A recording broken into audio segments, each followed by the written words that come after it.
Hello, everyone.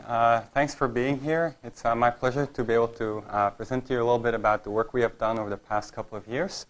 And I want to emphasize that this work was done together with both our then advisor and still advisor now for Adam, Andrew Ng. I don't know if he's around today or not.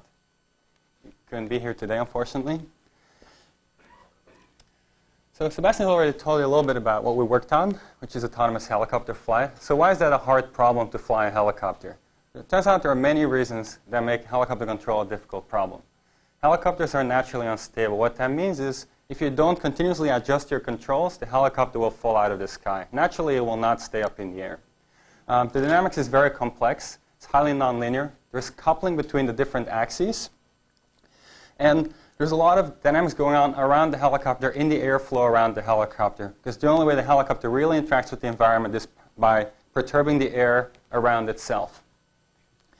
As a consequence, it turns out before we started working in this area, there were very few positive results in autonomous helicopter flight. In particular, they were limited to autonomously hovering a helicopter and some other regimes, mostly stationary regimes, where the helicopter is in some state at all times and is being regulated around that particular state.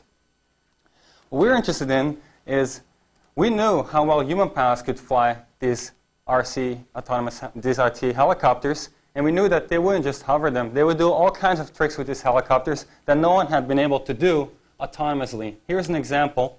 It's called a tick-tock. What you see here, the helicopter is being thrown back and forth. And even though naturally a helicopter with tail down would not stay in the sky because it's timed correctly, it can stay in the air by mostly having its tail pointing down.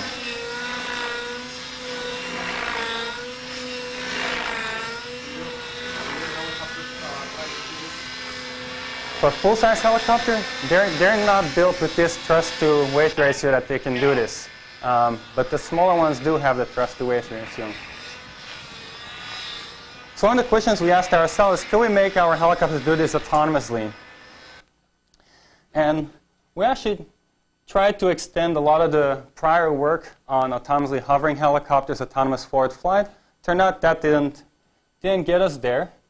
One of the main challenges we encountered was that it was very hard to specify the proper trajectory by hand. For example, for a tick-tock, what does it mean to do a tick-tock? It's not trivial to describe, and if you describe it wrong, which we did for many months in a row, the helicopter would slowly sag down and go, well, the human pilot would take over before it hits the ground. But what we noticed is very hard to do this by hand because it's hard to articulate what the trajectory should be that the helicopter should follow.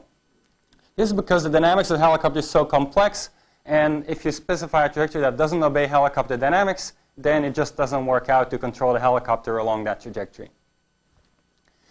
Now, we knew we had a really good human pilot available to work with. So we said, well, why don't we just use an expert demonstration? Turns out that wasn't the ideal either because his demonstrations weren't perfect. And we'd like to do a really nice maneuver whenever we fly a particular maneuver.